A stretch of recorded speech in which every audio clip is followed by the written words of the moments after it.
Have you ever felt alone in the presence of a loved one? Do you find yourself struggling to express deeper, more meaningful emotions? And I'm not talking about just anger or frustration.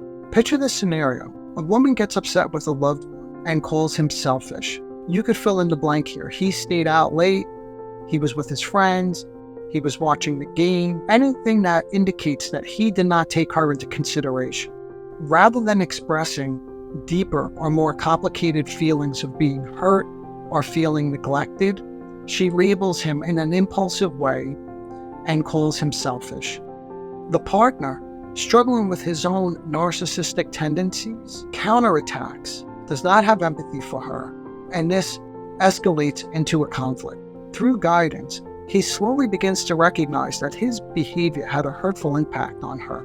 At the moment he begins to articulate this, she double downs and says, well, you've always been selfish, or you've never taken me into consideration. You always do this. In essence, she obstructs effective communication. Here's the main point that I'm trying to make. There are serious emotional consequences when one can't recognize these idiosyncratic ways in which one is trying to communicate. He doesn't recognize that she's trying to communicate that she felt hurt.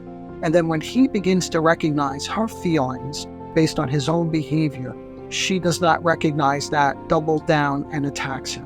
What are these serious emotional consequences that I'm referring to? Since there is no genuine communication, there's no connection between them. There's no coming together of two minds to understand something or to even feel understood. So a vicious cycle ensues where each partner is left feeling alone with their own really painful and hellish thoughts. They are left feeling alone and almost always in a state of constant emotional deprivation. This persistent emotional deprivation can lead one to seek comfort in destructive behaviors such as alcohol or substance abuse, or anything that feels quite stimulating.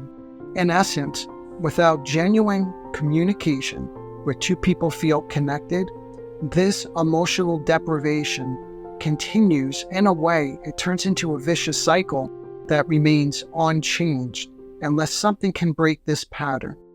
In my work with these individuals and couples, the goal is to help slow them down, impulse control, to help them listen to what are deteriorated forms of communication and impulsive thoughts.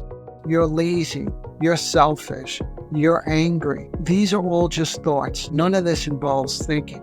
And that, of course, is the ultimate goal, is to slow them down and develop a capacity for meaningful thinking, which then leads to effective communication.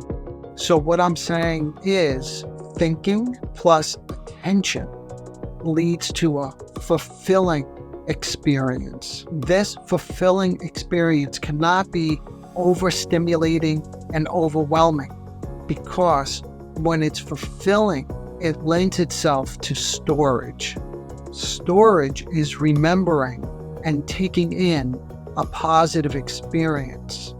And in essence, this is what breaks the vicious cycle. However, to have the capacity to weather this emotional storm, this affective storm, one has to remain interested and curious in one's own inner psychic life, as well as the inner psychic life of a loved one.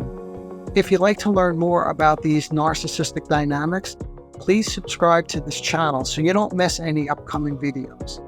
And as always, if you want to do a much deeper dive into this content, please check out my podcast where we go into this in far more detail. Okay, we have to stop there for now. Until next time.